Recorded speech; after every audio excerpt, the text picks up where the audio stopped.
Standing there at my unfaithful wife's party, I learned the bitter truth. She never intended me to be there at all. As the doorman coldly stated, showing up first means nothing when you're not even invited. Be me, 31-year-old Lucas Wright. Working as a corporate lawyer in San Diego. Wife Elizabeth, together for 10 years. Life seems perfect from the outside. Coming back from business trip to Chicago early, meeting got canceled on Wednesday evening. Decide to surprise Elizabeth. Think about cooking dinner together. Maybe finally have that talk we've been putting off for months. Pull into driveway around 8 p.m. Something feels off immediately. House lit up like Christmas in July. Music blasting through walls. Can hear it from outside. Weird for a Wednesday night. Elizabeth never mentioned having people over. She's not the party type. Walk inside. Feel like I've been punched in the gut. Living room packed with strangers. Our furniture covered in people I don't know. Smell of red wine and expensive perfume everywhere. That's when I see it. Elizabeth, my wife, sitting on some guy's lap.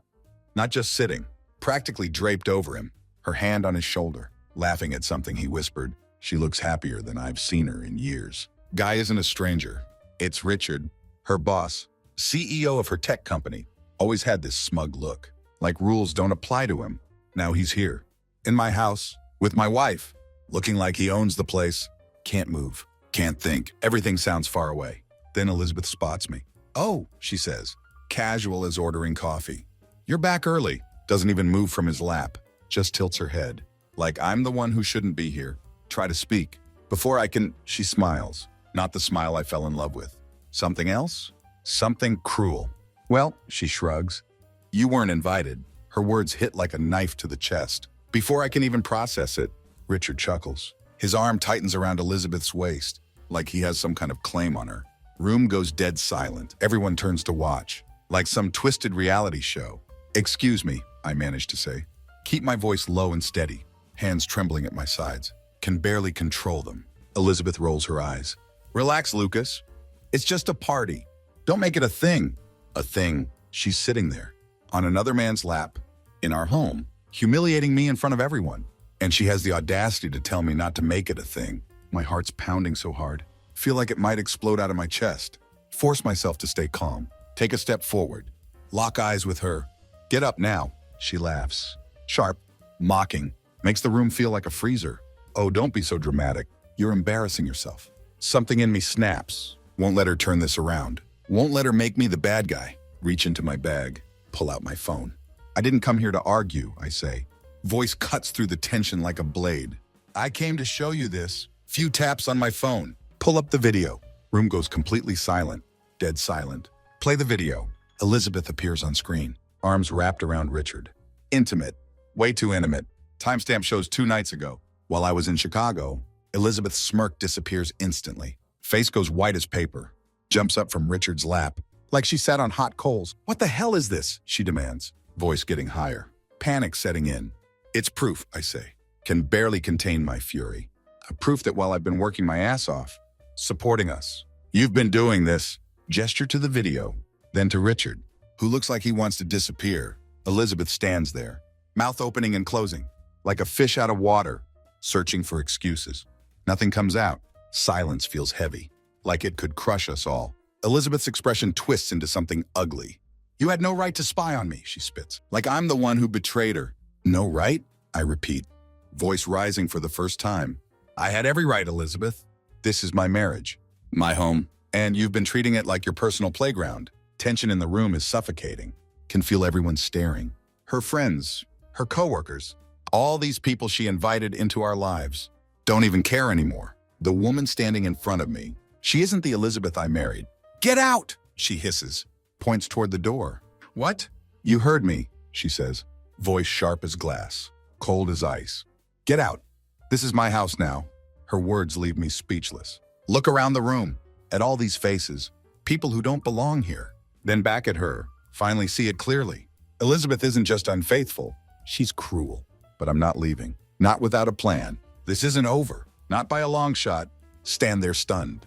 Elizabeth still glaring, finger pointing at door like I'm some intruder.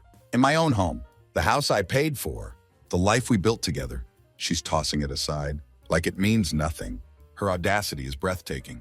But I won't give her satisfaction. Not yet. Room stays silent, heavy with tension. Everyone watching. eyes darting between us, waiting for next explosion. Even Richard looks uncomfortable now. His usual smug grin gone, replaced by tight-lipped expression, shifting in his seat like a guilty child. Take a deep breath. Force myself to stay calm. You're kicking me out of my own house? I ask. Keep voice low and even. Elizabeth crosses her arms. Corner of her mouth twitches, trying to hold on to control. You made this public, Lucas. You embarrassed me in front of everyone. So yeah, you should leave. Embarrassed you? I say, let out bitter laugh. You're the one who turned our marriage into a joke. You're the one draped over your boss, like a cheap throw blanket, right in the middle of our living room. Don't talk to me about embarrassment. Crowd starts murmuring, hear whispers and gasps. Someone even chuckles nervously. Elizabeth's jaw tightens. For split seconds, something flashes in her eyes. Might be guilt, might be fear, doesn't matter. Whatever it was disappears instantly, replaced by that same cold, unfeeling stare. You know what? I say. Voice cuts through the murmurs. I will leave. But not before I say this. Turn to Richard. He has decency to look mildly ashamed. I hope you realize what you're getting yourself into. You think you've won, but you have no idea what she's capable of. Richard opens his mouth, probably to make some weak excuse. Don't give him the chance. Turn back to Elizabeth. And as for you, you just made the biggest mistake of your life. She smirks, but it doesn't reach her eyes. Oh, please, don't be so dramatic, Lucas. It's not like you're a saint. You're never here, always off on business trips.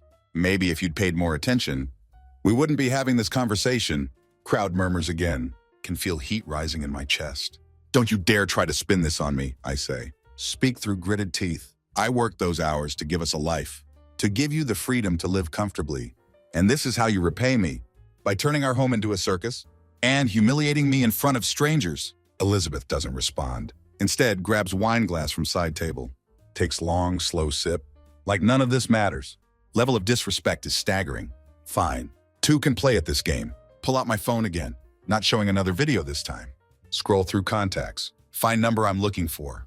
Press call with deliberate slowness. Elizabeth's eyes flick to my phone. Hint of confusion creeps into her expression. Who are you calling? She asks, voice suddenly less confident. You'll see, I say. Keep tone casual. Phone line rings once, rings twice. Hello. Deep, familiar voice answers. Hi, George, I say, addressing Elizabeth's father. Sorry to bother you so late, but I thought you'd want to know what your daughter's been up to. Elizabeth's face goes white as sheet. Lucas, she hisses, lunges toward me. Step back. Hold up hand to stop her. George, I continue. Make voice loud enough. Want everyone in room to hear? Did you know Elizabeth's been having an affair with her boss? Yeah, she's throwing a party right now. In our house. While I'm standing here, watching her act like it's no big deal. Lucas, stop! Elizabeth's voice turns shrill, panic replacing her earlier arrogance. She reaches for phone. Sidestep her again. George, I've got it all on video, I add. Thought you might want to weigh in on how we should handle this. Heavy silence on other end of line. Can feel tension building. Finally, George speaks, voice gruff and angry. Lucas, he says, stay there. I'll be right over. Elizabeth's hand falls to her side. For first time tonight, she looks truly shaken. You didn't have to do that, she says, voice barely above whisper. No, I reply. Slip phone back in pocket. But I wanted to. With that, walk outdoor. Leave Elizabeth to deal with wreckage she created. Sit in my car. Park just down street. Engine off. Hands grip steering wheel. Stare at glow of our house. House that now feels like stranger's lair. Music inside is quieted, but lights still on. Can imagine Elizabeth scrambling, trying to explain herself to her party guests. Let her. Storm I just unleashed. Only the beginning. Phone buzzes. It's George. Where are you? He barks. Skips any pleasantries? 2 houses down, I reply. Did you bring someone with you?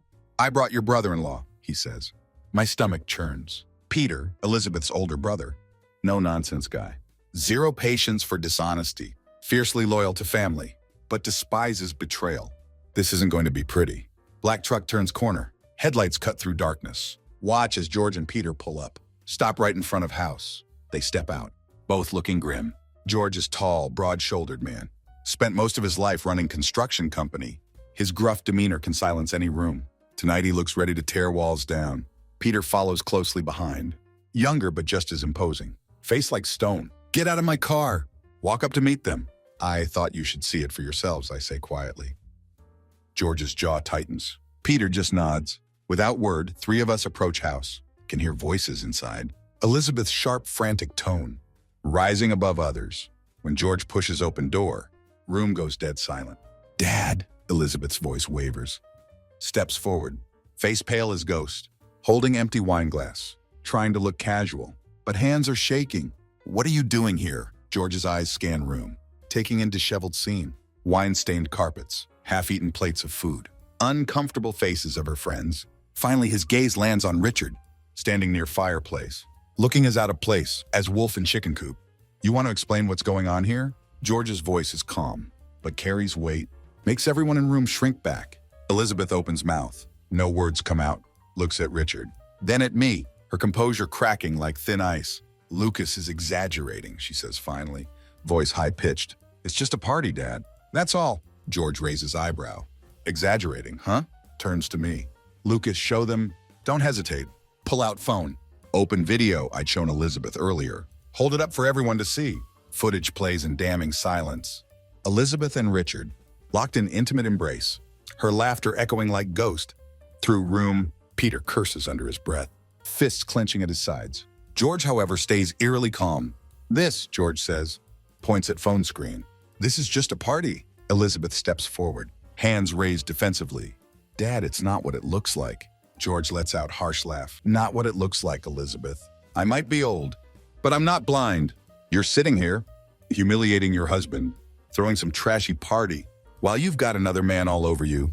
You think this is acceptable?" Richard finally decides to speak, steps toward George, has air of false confidence. "Sir, with all due respect, this isn't your business." Room goes still. George turns to Richard, face hard as granite. "Who the hell do you think you're talking to?" Richard opens mouth. Before he can say anything, Peter steps forward. Voice like whip, "You need to leave." "Now?" Richard hesitates, glances at Elizabeth for support. She looks away, face flushed with embarrassment. Realizing he's alone, raises hands in mock surrender. "Fine, I'll go." As Richard grabs coat, heads for door. Peter follows him, presence like shadow. "If I ever see you near this house again," Peter says, voice low and menacing, "you'll regret it." Door slams behind Richard. Room quiet again. Elizabeth stands frozen, gaze darting between us. Like cornered animal. "You've got a lot of explaining to do," George says, tone cold. "And you'd better start now." For first time, Elizabeth's confidence breaks entirely. Tears well in her eyes. Tries to speak, but no words come out. She's not crying out of regret. No, this is fear. Fear of losing everything. Not about to let her play victim. Step forward. Keep voice steady. "You're not getting out of this, Elizabeth. Not with tears. Not with excuses. You made your choice. Now you're going to face the consequences." Silence that follows is deafening. But in that moment, know one thing for sure. This far from over, Elizabeth stands there trembling, sharp tongue suddenly nowhere to be found. Rare sight, this woman who spent years mastering control, now reduced to stammering, in front of her father, brother, and husband. Wonder if she'll try to dig herself out. But as silence stretches, her lack of defense becomes own confession. Finally, George breaks tension. Well, his voice low but thunderous. Each word hammers down like judge's gavel. "We're waiting, Elizabeth. You think tears are going to fix this? Explain yourself." Elizabeth's hands twist fabric of her dress, knuckles white. She starts, voice barely audible. "It wasn't supposed to. I didn't mean for..." "Spit it out," Peter snaps. Steps closer, his towering frame imposing enough, but disappointment in his eyes. Cuts deeper than any anger. "You've been caught. At least have the guts to own up to it." Elizabeth's eyes dart toward me, but refuse to offer ounce of mercy. This is her mess. Not going to clean it up for her. "It just happened," she finally says, voice cracking. "I didn't mean for it to go this far." George's face darkens. "Didn't mean for what to go this far? Be specific, Elizabeth." Her lips quiver. Looks down at floor. "Richard and we started talking at work and..." "Talking?" I interrupt. Keep voice cold. "Is that what you call it? Because that video sure as hell didn't look like talking." She flinches. "But press on," anger bubbling over. "You think this is some mistake? You can brush under the rug?" "How long, Elizabeth? How long has this been going on?" Her silence is all confirmation I need. "Answer him," Peter barks. Voice reverberates through room. Elizabeth wipes at eyes, voice barely above whisper. 6 months. Room seems to shrink around us, weight of her words pressing down. 6 months. Half year of lies, deceit and humiliation. Feel like can't breathe. Betrayal slicing through me all over again. George takes a step closer, his expression mixture of rage and heartbreak. 6 months, he repeats, shaking his head. While Lucas was out there, working his ass off to give you this life, you were sneaking around with your boss. You disgust me, Elizabeth. You've embarrassed this family. Her tears flow freely now, but they do nothing to soften George's anger or mine. I don't know what to say, she sobs, voice trembling. You don't need to say anything, I say sharply. You've said enough with your actions, and don't you dare try to make this about feelings now. This isn't some mistake you can cry your way out of. Peter crosses his arms, jaw tightening. You've burned every bridge tonight, Elizabeth. Don't expect anyone here to feel sorry for you. For a moment, Elizabeth looks like might fight back, like defiant side might resurface. But then her shoulders slump, turns to me, voice trembling. What do you want me to do, Lucas? Just tell me, what do you want from me? Stare at her, mind racing. What did I want? Revenge, justice, an apology that didn't feel hollow and self-serving. I'll tell you what I want, I say finally. Keep voice steady. I want you out of this house by tomorrow. Pack your things and leave. Go live with Richard, since you seem to think he's worth throwing everything away for. Her mouth falls open. Take shaky step forward. Lucas, wait. No, I snap. Cut her off. You don't get to wait. You don't get to ask for understanding. After what you've done, I've spent 10 years of my life with you, and you've shown me exactly how little that means to you. So no, Elizabeth, we're done. Room silent again. Finality of my words hanging in air. Elizabeth looks to her father, then to Peter, but neither comes to her defense. George crosses arms. Lucas is right. You made this mess, Elizabeth. You can't expect anyone to clean it up for you. Peter nods. You've got until tomorrow. Don't make this harder than it already is. Elizabeth's tears turn to sobs. But none of us moved to comfort her. She chose this path. Now she would have to walk it alone.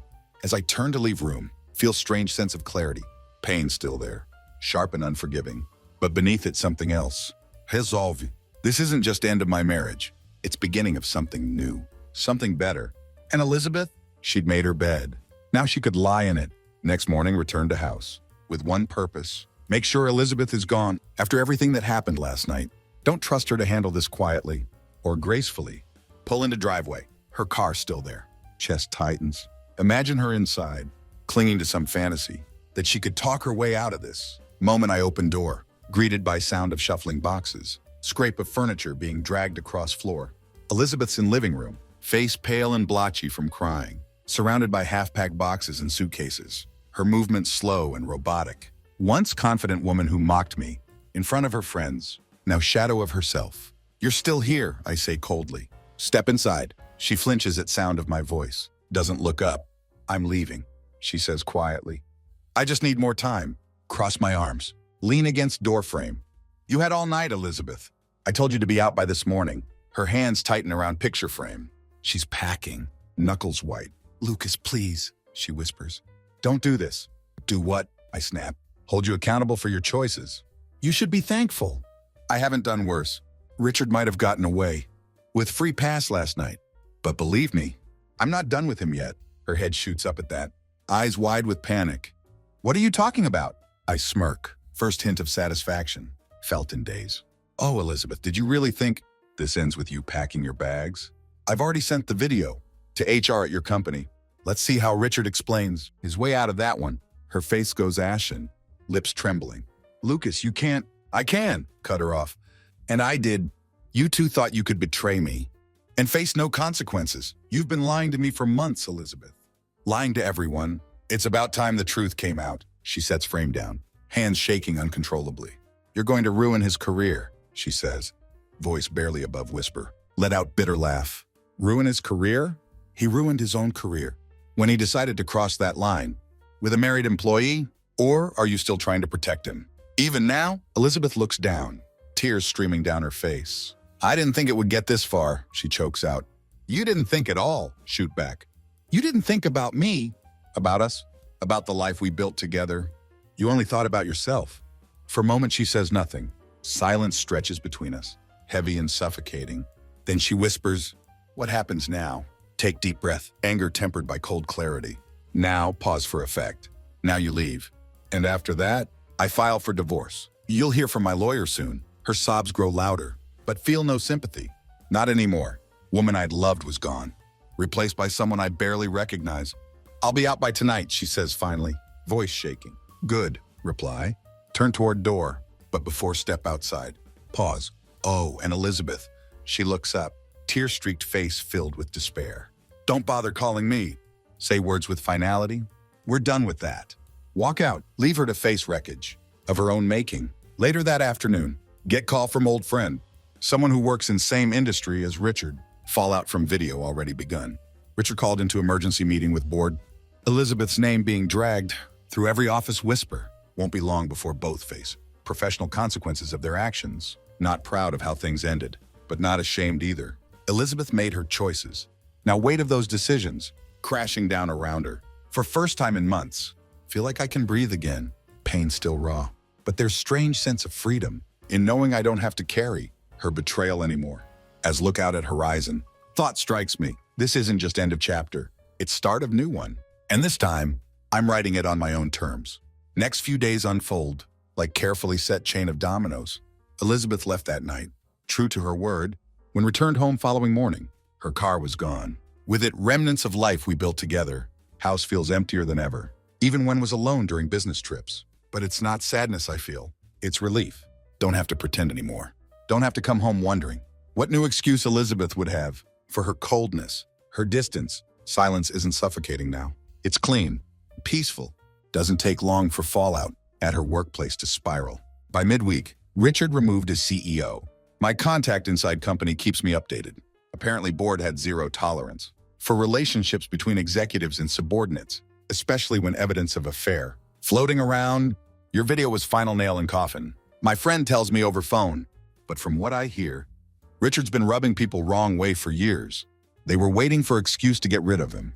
You just handed it to them on silver platter. Can't help but feel grim satisfaction.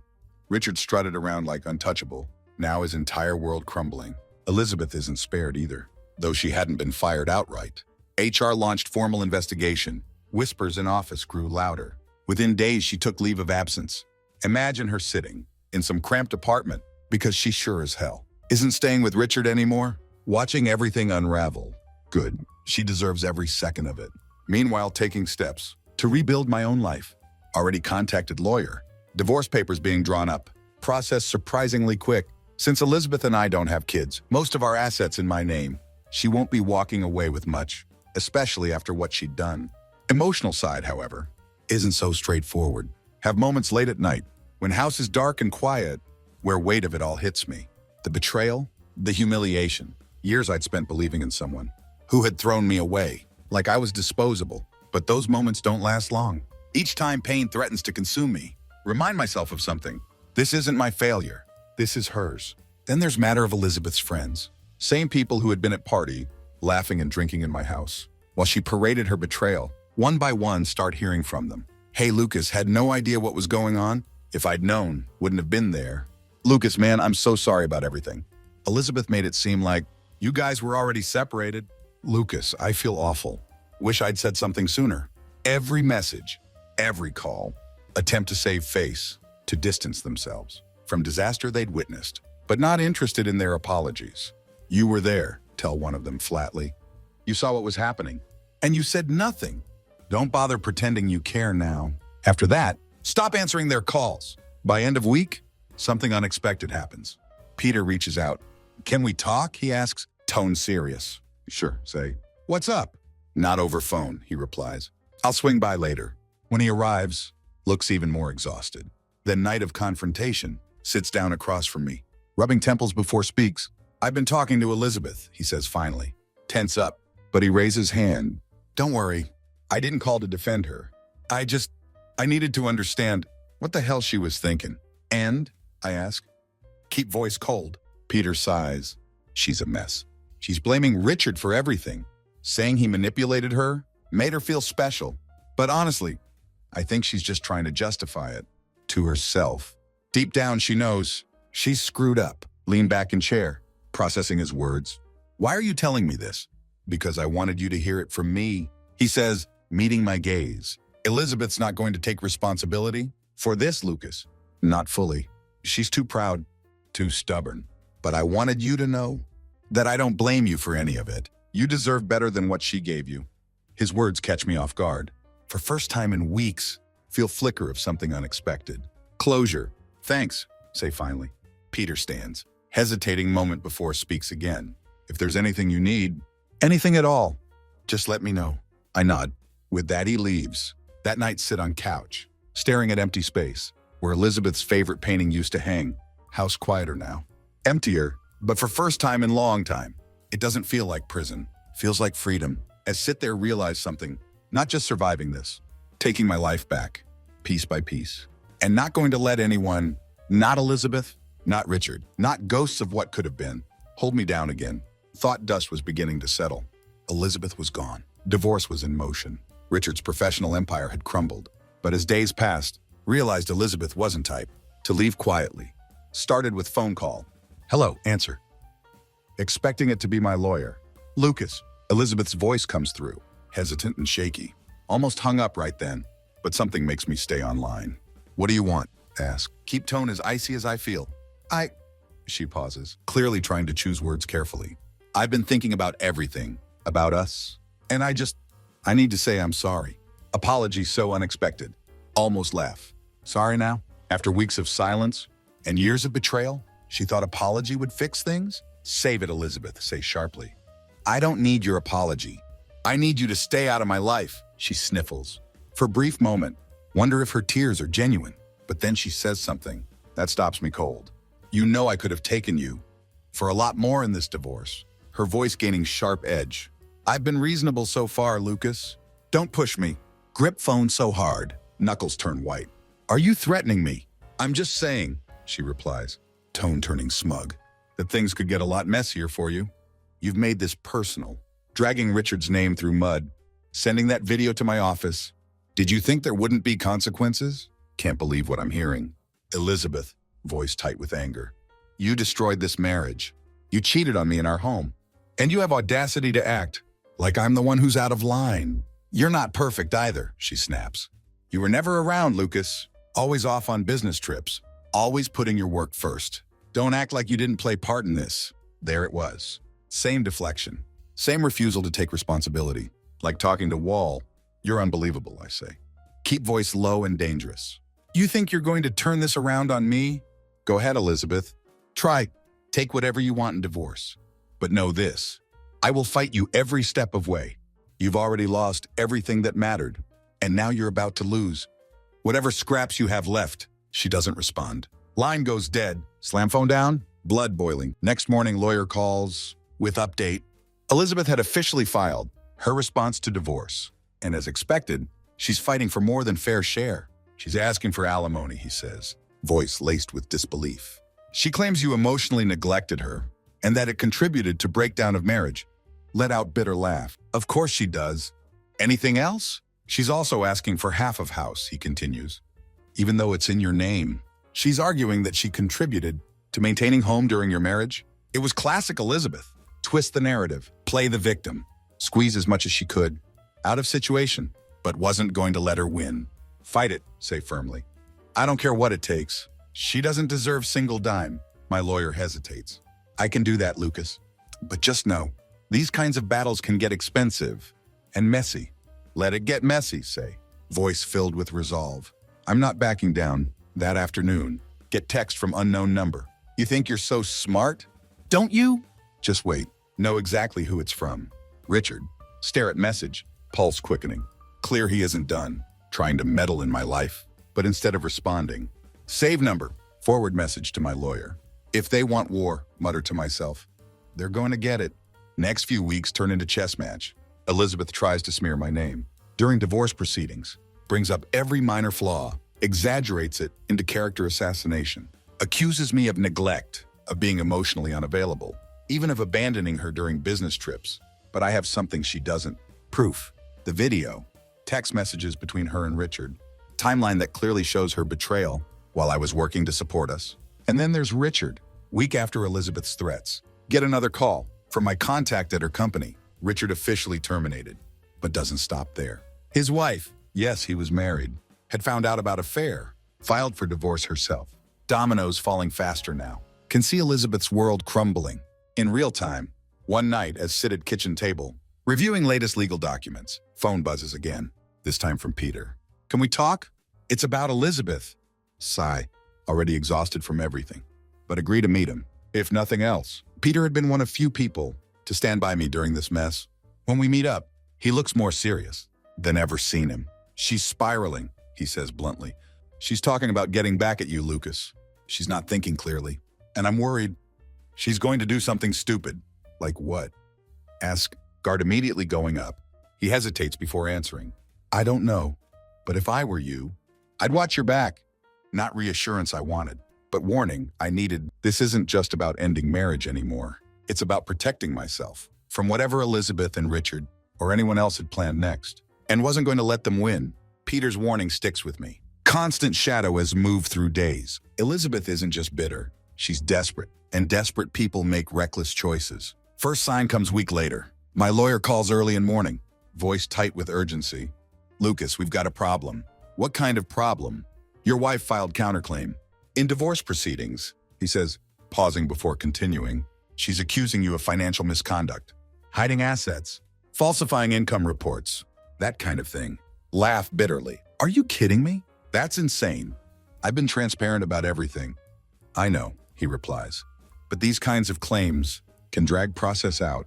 She's trying to make this as painful as possible. Can we prove it's false? Ask. Absolutely, he assures me. But it's going to take time. And that's what she wants. To wear you down, force you to settle on her terms. That wasn't going to happen. Next move comes in form of letter, hand-delivered to my office. Unmarked envelope, no return address. Inside single sheet of paper, with typed message, you think you're in control? But this is far from over. We'll see who's laughing in the end. No signature, but don't need one. To know it's from Elizabeth or Richard, hand letter over to my lawyer. File police report. If they're trying to intimidate me, they'd have to do better than that. But it isn't just about letter. It's the principle. They're escalating. Need to be ready for whatever comes next. That weekend decide to take matters into own hands. Not enough to play defense anymore. Need to go on offensive. Started digging into Richard's history. He's already known scumbag. But looking for something bigger, something that could expose him. For fraud doesn't take long to find it. Using contacts in business world, discover Richard been funneling company funds into private account for years. Evidence is damning. Bank statements, emails, even few signed documents that tie him directly to scheme. But don't stop there. Little more digging uncovers something juicier. Richard had involvement. In previous scandal, at another company, he'd managed to keep it quiet back then. But now with reputation already in tatters, this is nail in coffin. Compile everything into neat package. Send it anonymously to trusted journalist I know. Kind of person who thrives on exposing corporate corruption. Then wait, fallout comes faster than expected. Within days, story is everywhere. Headlines scream about Richard's financial crimes, his shady business dealings, an affair that triggered his downfall. Elizabeth's name isn't mentioned directly, but everyone who knows story connects dots. When news breaks, phone lights up with messages, some from mutual friends, shocked and scandalized, others from Elizabeth's former co-workers, thanking me for taking Richard down. Then there's Elizabeth herself. She calls late that night, voice shaking with fury. What the hell did you do, Lucas? What needed to be done? Say calmly. You ruined his life, she screams. You didn't have to take it this far. Laugh, sound cold and sharp. Ruined his life, Elizabeth. He ruined his own life. I just gave people the receipts. She's silent for a moment. Can almost hear wheels turning in her head. Finally, she says, you're going to pay for this. No, Elizabeth. Say, keep voice steady. You're the one who's going to pay. You've spent months trying to destroy me. But all you've done is dig your own grave. Enjoy it. Hang up before she can respond. Sense of finality settling over me. Next day, Peter calls again. Richard's done, he says simply. Stories everywhere. Elizabeth's freaking out. She's saying you've gone too far. And what do you think? Asked. I think she's reaping what she sowed, he replies. But Lucas, be careful. She's not going to let this go. I'm ready, say. But truth is, not sure what Elizabeth has left to throw at me. Her marriage to Richard. Sinking ship now obvious. World knows kind of man. She chose over me. Whatever she has planned, know one thing for certain. This isn't about winning anymore. It's about survival. Thought I'd seen worst of it. The video, the smear campaigns, the empty threats. None of it worked in Elizabeth's favor. I'd outmaneuvered her at every turn. For first time in weeks, felt like chaos might actually be coming to end. But Elizabeth wasn't done. Not by long shot. Started subtly. Small, seemingly insignificant things begin happening. Neighbors mention seeing unfamiliar cars parked near my house at odd hours. Social media accounts suddenly flooded with fake messages from strangers, accusing me of everything, from fraud to infidelity. My lawyer warns me to be cautious. She's trying to rattle you, he says. It's a desperation move. Keep your head down. Try to follow his advice. But then things escalate. It's Thursday evening when police show up at my door. Open it to find two officers standing there. One holding clipboard, other watching me with cautious expression. "Lucas Wright," first officer asks. "Yes, we need to ask you a few questions," he says, tone polite but firm. "What's this about?" Ask, already feeling knot form in stomach. Officer exchanges glance with partner. "We've received a report accusing you of domestic violence." Words hit me like sledgehammer. For a moment can't speak, brain scrambling to process what I just heard. "What?" finally managed to say. "That's ridiculous. Who made the report?" "I'm afraid we can't disclose that," officer replies. "But we're required to follow up on any allegations of this nature. Know immediately who's behind it." Elizabeth, this is her play. Her final desperate attempt to destroy me. "Can I show you something?" Say, keep voice steady. Despite anger bubbling beneath surface. Pull out phone. Open folder I'd been meticulously organizing. For weeks, every text, email, and voicemail Elizabeth sent me. Since separation, neatly cataloged. "This is woman you're talking about." Say, hand phone to officer. "And she's one harassing me, not other way around." Officer scrolls through messages, his expression shifting from professional detachment to something resembling disbelief. "We'll include this in our report," he says finally. "Do you believe me now?" Ask. "We'll look into it," he replies. "But I'd recommend staying vigilant. These situations can escalate quickly." As they leave, feel mix of relief and fury. Elizabeth trying to drag my name through mud. She doesn't care who gets hurt. In process. Next day, call my lawyer. Tell him everything. "She's weaponizing system," he says. Tone grim. "We'll fight this, but it's going to take time. In meantime, don't engage with her directly. Let me handle it." But Elizabeth isn't finished. That evening, receive email from her. Short and to point, but malice practically drips off screen. "You thought you could humiliate me and get away with it. Watch your back, Lucas. This isn't over." Forward email to lawyer. Ignore it. Refuse to give her satisfaction of response, but no better than underestimate her. Sure enough, Elizabeth's next move comes few days later. At work when boss calls me into office. "We need to talk," he says. Gestures for me to sit. "What's going on?" Ask. Already dreading answer. "We've received complaint about you," he says, tone carefully neutral. Anonymous but detailed allegations of misconduct, unethical behavior, that sort of thing. Stare at him, blood running cold. "You can't be serious." "I don't believe it for a second," he says quickly. "But we have to investigate. As per company policy." Lean back in chair, weight of it all pressing down. Elizabeth systematically trying to ruin every aspect of my life. My reputation, my career, even my sanity. "She won't stop," mutter, more to myself than boss. "Who won't stop?" he asks. Hesitate, then decide to tell truth. "My soon-to-be ex-wife. She's trying to destroy me. Because I exposed her affair." Boss frowns, clearly processing what just said. "Lucas, if this is true, you need to protect yourself. Take some time off if you need to. We'll get to bottom of this. But you have to be careful. When get home that night, realize something." Elizabeth counting on me to crumble. Under pressure, she wants me to feel isolated, overwhelmed, defeated. But she's underestimated me. Not going to break. If Elizabeth wants war, she's going to get one. And this time, not just playing defense. Going to end this once and for all. Elizabeth's game gone too far. False allegations, smear campaigns, constant harassment. It's relentless assault on every part of my life. But instead of breaking me, it solidifies my resolve.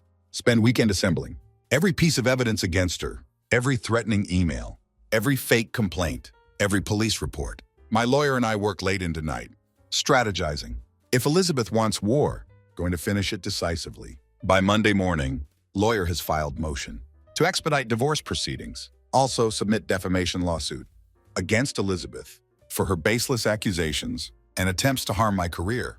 But real bombshell comes when we present evidence of her harassment and false claims to police. Elizabeth crossed legal line. Now system she tried to weaponize. Turning on her. Courtroom is quiet, air thick with tension. Elizabeth sits across from me, once confident demeanor, reduced to nervous, jittery mess. Her lawyer, slick-looking man, who clearly underestimated situation, shuffles through papers, trying to salvage case. That's crumbling under weight of evidence. My lawyer, calm and methodical, lays everything out with precision. The threatening emails, the false police report, the anonymous complaints to my employer, and of course, the damning video that started it all. This isn't just case of infidelity, my lawyer says, voice echoing through courtroom.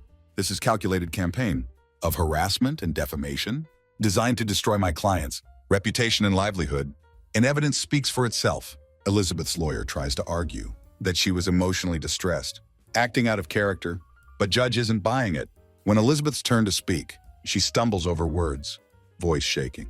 I didn't mean for it to go this far, she says, tears streaming down face. I was angry. I felt betrayed. Betrayed? Can't help but interject, voice filled with incredulity. You're the one who had affair, Elizabeth. You're the one who turned our lives into a spectacle. Judge bangs gavel. Silencing room, but damage already done. Elizabeth's attempts to paint herself as victim only made her look more pathetic. By end of hearing, judge rules in my favor. Divorce finalized, with settlement heavily skewed in my direction. Elizabeth's alimony request denied, and house, my house, remains mine. But most satisfying part, judge refers Elizabeth's false allegations to district attorney for further investigation, opening door to potential criminal charges. As leave courthouse, feel weight lift from shoulders. War is over, and I had won. Week later, hear through grapevine, Richard had left Elizabeth. He'd been dealing with own fallout from scandal. Had no interest in sticking around for wreckage of her life. She was completely alone now. No job, no reputation, no one to lean on. Don't feel sorry for her. Elizabeth made her choices, now facing consequences. That evening, stand in living room, staring at empty space, where Elizabeth's things, once cluttered shelves. House is quiet, but it is an oppressive silence I'd felt during those last few months of our marriage. This is different. It's peaceful. For first time in what feels like forever, can see future, one without lies, without manipulation, without betrayal. Pour myself glass of whiskey, sit down on couch, think about everything been through. It had been hell, but it had also been lesson. Brutal, necessary reminder to never let anyone strip me of my self-worth again. Elizabeth had tried to destroy me, but all she'd done was make me stronger. As raise glass to empty room, feel something haven't felt in months. Freedom. To anyone reading this, take it from me. Trust is sacred. If someone breaks it, don't let them convince you. It's your fault. Stand your ground. Fight for yourself. Never settle for less than you deserve. Here's to new beginnings.